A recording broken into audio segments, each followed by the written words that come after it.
Permisi. Iya, silakan masuk. Iya. Mau dari sebelah mana? Mau sini aja. Iya, silakan aku duduk. Bagaimana, sudah nyaman duduknya? Sudah. Dengan Mbak Dia ya? Ya. Gimana kabarnya hari ini Mbak Dia? Alhamdulillah begini baik. Baik ya, oke. Dari sini tadi apakah ada matkul atau kegiatan lainnya sebelum kesini? Oh, hari ini tadi ada matkul. Iya. Oke, matkul apa? Matkul statistika. Oh, statistika itu kayak gimana Mbak? Untuk menghitung data sih biasanya buat penelitian gitu. Kan udah semester 5 nih. Biasanya kan dipakai buat penelitian skripsi gitu. Oke, Mbak Dia ini sudah semester 5 ya? Iya. Gimana ini perasaan Mbak Dia setelah sudah melewati beberapa semester yang lalu? Menurut saya sih dari sejauh ini ya, dari semester 1 sampai semester 5 ini, kalau saya rasa sih paling berat semester 5 ini. Semester 5? Iya. Menurut Mbak Dia apa yang paling berat? Dari mata kuliah atau dari penugasannya ini? Kalau buat saya sih mata kuliahnya ya. Karena kan kita persiapan buat semester 6 kan semester 6 juga udah mulai skripsi. Jadi itu yang merasa ya saya tuh pikirnya tuh berat gitu. Jadi untuk menyiapkan persiapan ini di semester 5 ini. Iya. Untuk melanjutkan semester 6 nanti. Iya. Tapi sejauh ini aman ya Kak, dari mata kuliah atau penugasan yang lain aman ya? Aman sih, walaupun ya mungkin ya banyak ngeluh sih, tapi ya aman-aman. Tapi tetap aman ya. Ya. Tapi untuk penugasan yang paling sulit ini mata kuliah apa Mbak Dia? Bukan sulit sih, kalau menurut saya sih ya, Yang itu nggak terlalu masuk di otak saya. Itu kayak statistika itu. Oh, ini tadi pagi hari ini. Iya gitu. Saya tuh masih bingung gitu loh kalau berurusan sama ngitung-ngitung data itu. Itu yang bikin saya sulit. Oh, jadi menurut Mbak Dia yang mungkin susah dimengerti itu di mata kuliah statistika ini. Iya betul. Oke, baik. Tapi dari mata kuliah yang lain tidak ada hambatan ya gitu? Tidak ada. Oke, alhamdulillah baik. Lalu ini tadi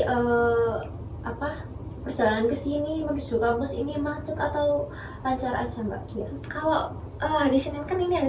ya macet banget, benar-benar macet kalau hari Senin ya. Kalau di daerah saya itu, Di daerah mana itu Mbak macetnya? di daerah Gedangan kan saya ngelewatin Gedangan, Aloha, terus di Terminal Purabaya itu. Oh, rumahnya Mbak Dia tuh daerah Gedangan sana ya? Iya betul. Oh iya. Dia sih biasanya terkenal ramai di daerah Gedangan itu. Terus sampai Aloha gitu ya? Iya itu. Oke. Tapi kalau berangkat gitu jam berapa gitu? Kayak persiapan prepare-nya itu dari jam berapa Mbak Dia? Prepare-nya kali ini saya kesiangan sih. Oh, kesiangan. Iya kesiangan, lagi berangkatnya jam berapa nanti? Saya berangkat itu jam 7. Jam 7. Ya, sangat kesiangan banget, karena bangunnya dari kesiangan. Oke. Alarmnya udah saya nyalain. Cuman ternyata itu salah pencet gitu loh. Oh, nggak sesuai jam? Iya, di jam 8 ya, mencetnya itu. Oh iya. Jadi ya udah kecelakaan kayak gopoh semua, terus tuh berangkat tadi aur-auran nggak tahu ya. Tadi semalam habis begadang tak kok Mbak Dia kesiangan? Enggak, malah justru tadi malam itu tidurnya tuh jam berapa? Jam 11. Jam 11 sudah tidur. Oh. Makanya gitu. Oh, karena salah pencet. Iya, sama gitu. tadi. Saya kalau dibangunin soalnya nggak bisa bangun gitu. Oh, dibangunin orang rumah berarti ya? Orang tua? Udah jarang sih, udah nggak pernah. Soalnya saya tuh kadang-kadang itu kaget gitu kalau dibangunin orang rumah. Jadi pakai alarm. Pakai alarm, tapi bisa ya? Bisa. Bangunnya. Cuman tadi salah pencet Iya. jamnya aja. Itu. Salah pencet jadi ketelat. Oke, saya sangat berterima kasih atas kedatangan Mbak Dia di pagi hari ini, sudah menyempatkan di sela-sela kesibukan Mbak Dia ya. Saya sangat berterima kasih. Yang pastinya Mbak Dia kemarin itu tidak hanya berbicara tentang keseharian Mbak Dia saja ya. Ada yang ingin diceritakan lebih lanjut ya? Ya ada. Oke, sebelum Mbak Dia bercerita, izinkan saya untuk menjelaskan tentang pertemuan kita hari ini. Saya sekitar waktunya itu bisa di 20-30 menit Bisa? Bisa Ya. Bisa. Oke, lalu ada batasan juga di sini. Saya sebagai fasilitator untuk memfasilitasi permasalahan Mbak Dia ini, tapi berhasil atau tidaknya itu tergantung Mbak Dia sendiri ya. Iya, baik. Jadi membutuhkan kerjasamanya ya untuk menyelesaikan permasalahan Mbak Dia tersebut. Bisa dipahami ya Mbak Dia? Bisa. Oke, baik. Tadi Mbak Dia ada yang diceritakan, bisa diceritakan. Oke, jadi saya kan sedang menyiapkan menyiapkan bekal juga ya kan untuk kemudian hari bekerja kan. Di jurusan saya ini prospek kerjanya itu kurang gitu loh. Di jurusan saya kebetulan saya tuh di jurusan bimbingan konseling dan prospek kerjanya mungkin hanya di mungkin jadi guru ya, kebanyakan jadi guru. Ataupun kalau konselor itu harus menempuh D2 S2 maaf. Magister ya. Itu baru bisa praktek mungkin, kalau enggak S3 ya. Baru bisa melakukan konseling secara kayak memilih klien gitu. Tapi kan kalau mau S3 itu kan prospek kita mengeluarkan biaya lagi buat lanjut kuliah gitu. Dan saya tuh juga gak pengen jadi guru kayak mungkin kalau di negara kita kan gaji guru kan kecil banget ya, nggak sesuai sama kayak jasanya yang diberikan. Mungkin kan dibilangnya kalau guru itu pahlawan tanpa jasa, tetapi kan dalam realita kan kita juga membutuhkan biaya buat kehidupan sehari-hari.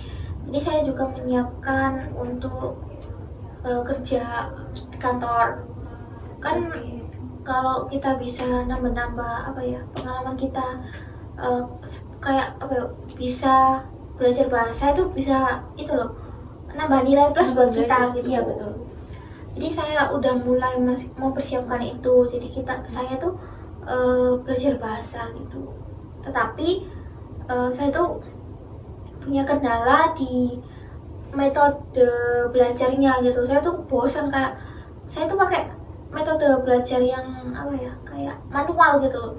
Jadi ditulis ulang-ulang gitu. Dan itu buat saya bosan dan akhirnya tuh bikin saya itu berhenti belajar gitu, kayak malas gitu. Itu sih. Jadi dengan kata lain Mbak Dia ini mempersiapkan untuk Mbak Dia ini punya bahasa ini ya, bisa dipelajari bahasa asing gitu ya? Iya, lebih tepatnya buat bekal. Kemudian hari nanti.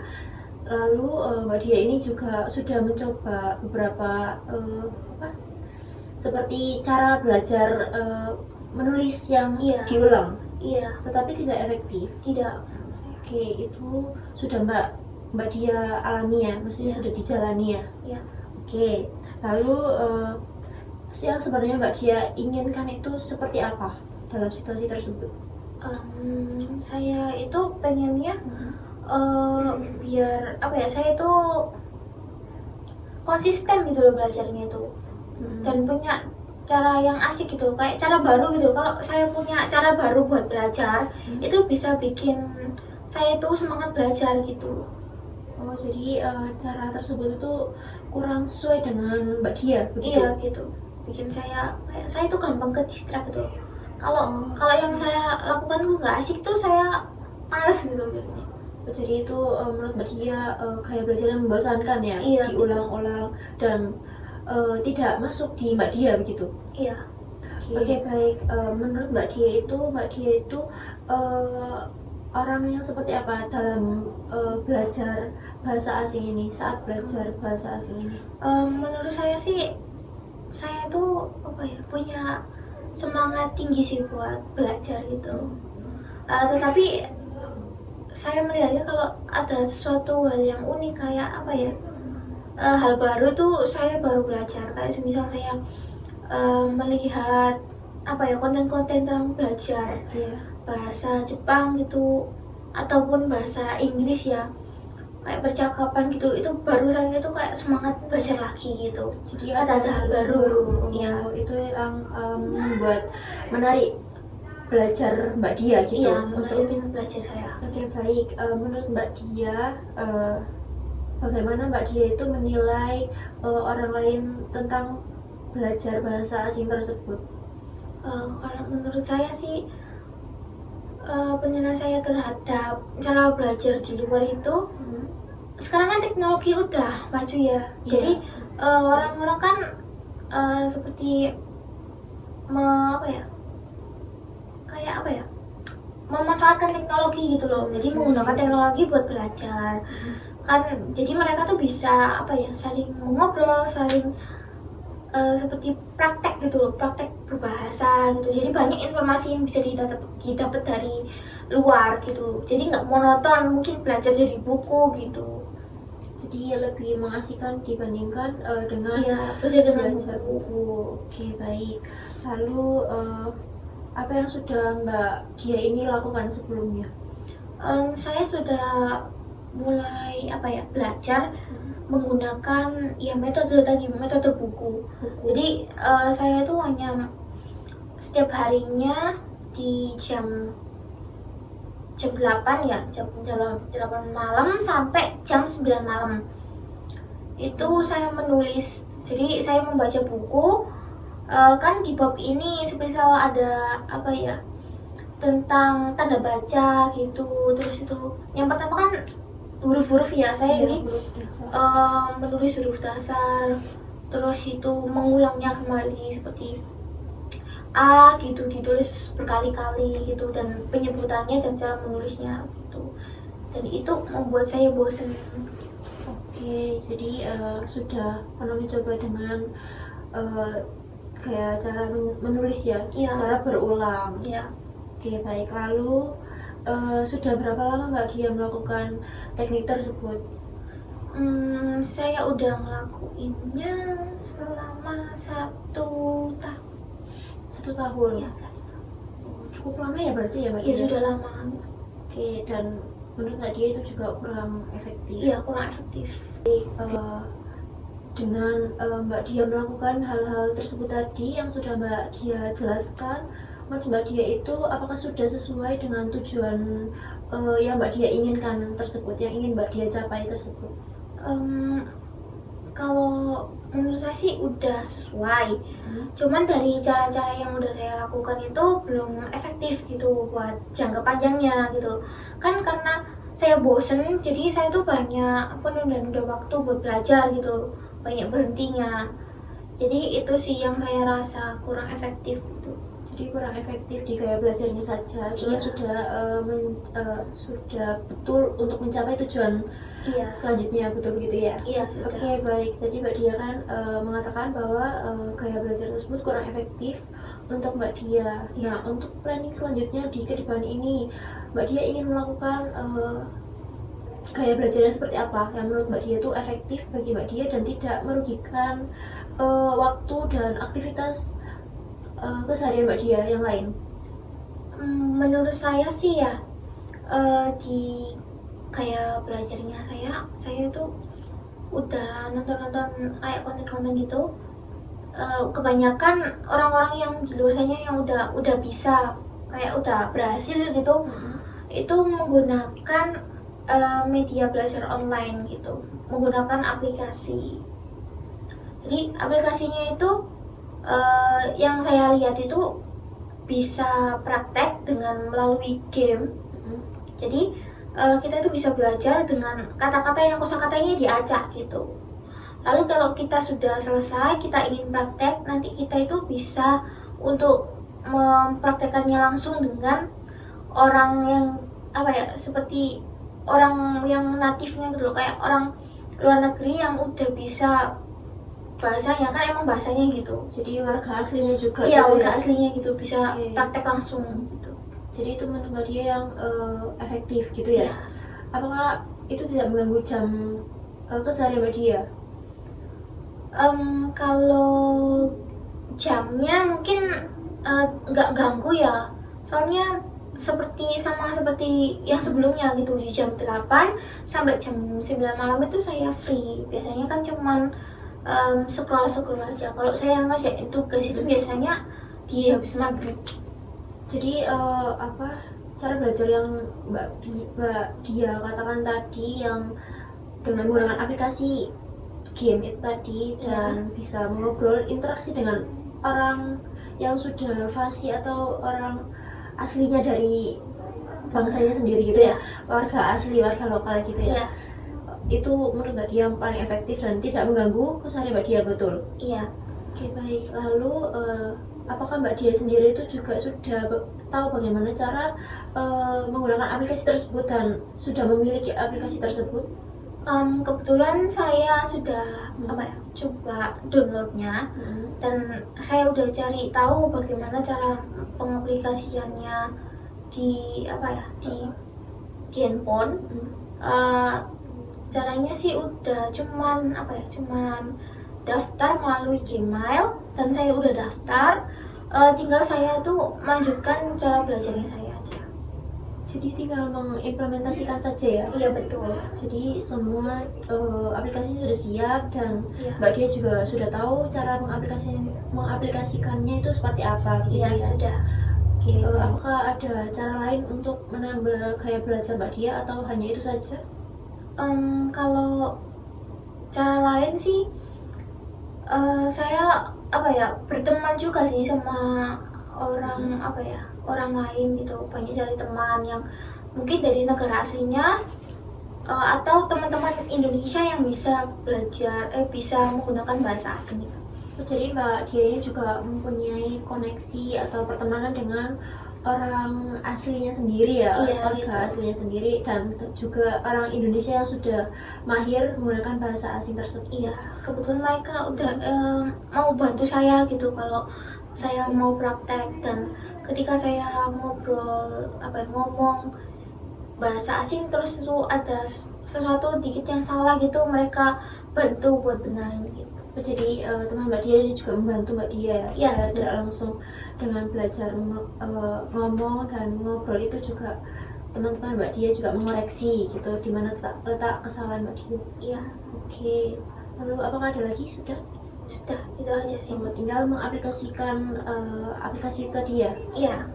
Oke, kalau gitu. Jadi Mbak Dia yakin ya dan tidak keberatan ya dengan planning yang Mbak Dia sebutkan tadi? Iya, saya sudah yakin kalau itu bisa membantu saya.